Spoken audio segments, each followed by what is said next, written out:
Sobre a origem do termo, então, ali, né, a terceira pergunta. Então, a Blavatsky elucida a questão que ainda é muito entendida por muitos, que ela não cunhou o termo, né? Ele já existia e a origem é dos antigos filaleteus, né, os teósofos alexandrinos, que fundaram a escola teosófica eclética no século III, se eu não estou enganado, né? E eles são considerados neoplatônicos, porque na época eles acreditavam não, né? Eles aplicavam a filosofia de Platão, estudavam e aplicavam, e também eram chamados de analogistas, né? Então, porque eles estudavam através do método de comparação.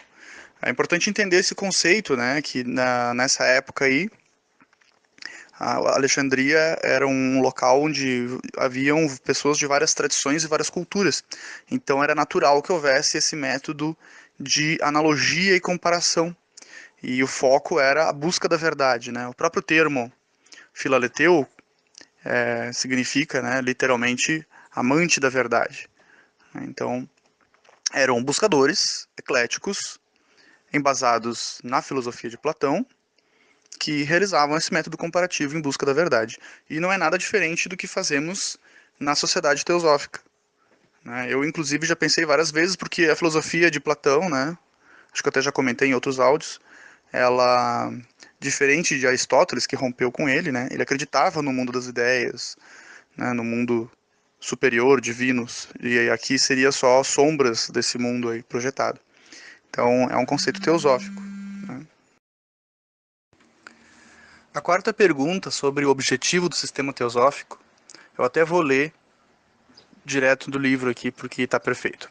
Inculcar, antes de tudo, certas grandes verdades morais nos discípulos e em todos aqueles que eram amantes da verdade. Daí vem a divisa adotada pela sociedade teosófica. Não há religião superior à verdade. A verdade é o conhecimento da própria realidade, né? Lembrando. E ela complementa aqui, né?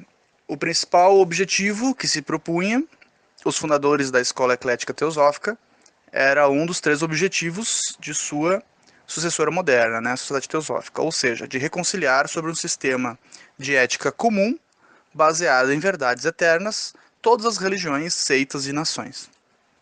Então, se a gente analisar o primeiro objetivo da sociedade teosófica, né, formar um núcleo de fraternidade universal sem distinções étnicas, sociais, econômicas e religiosas, né, está dentro dessa ideia. Então vejam que o objetivo e principal de todo esse oceano, né, de conhecimento da literatura teosófica não é matar a curiosidade. Claro que também cumpre esse dever, né? Mas o objetivo é desenvolver um sistema ético e moral nas pessoas. Então é melhorar a qualidade de vida do indivíduo e da sociedade em geral, né? Sobre a última pergunta dessa primeira parte, né? Então, como provar que isso não é um sonho nas perguntas, né, que está escrito na pergunta, né, que isso é um sonho, não é um sonho impossível e que todas as religiões do mundo estão baseadas em uma única verdade?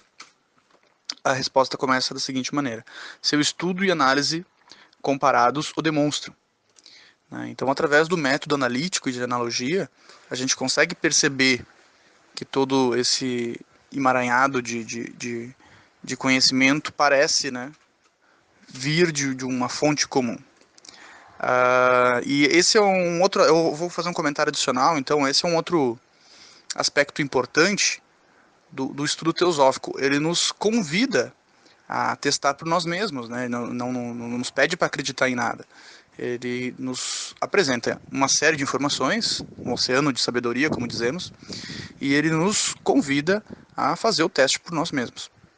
Outro comentário que eu gostaria de fazer é sobre o termo religião-sabedoria, ou religião da sabedoria, como está escrito aqui, né? Ou tradição-sabedoria. Por que isso, né? O que seria essa tal religião-sabedoria?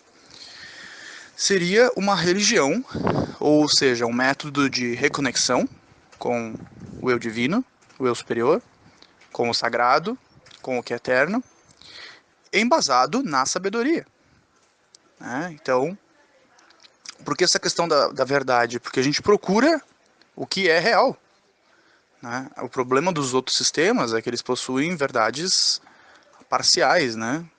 Relativas. Então, entre alguns acertos, tem um monte de erros ali misturados através do dogmatismo, né? Aquela brincadeira do telefone sem fio, as pessoas vão colocando elementos desnecessários. A ideia da tal da religião sabedoria é que isso aconteça através da sabedoria. Então, que o buscador ele tenha o discernimento suficiente para saber quando algum conceito está equivocado, né? Se ele não se aplica ao bem, está equivocado. Se ele não provoca efeitos reais, está equivocado. E assim por diante. Então é desenvolver no buscador essa capacidade de discernimento e de filtro para que ele possa, né, trilhar o caminho com segurança e real progresso. E não ficar se enganando em um monte de fantasias e superstições. É claro que isso, para que ocorra, a gente tem que se fazer a seguinte pergunta: se o que a gente procura é a verdade nua e crua, doa quem doer, ou alguma fantasia mais agradável de se acreditar.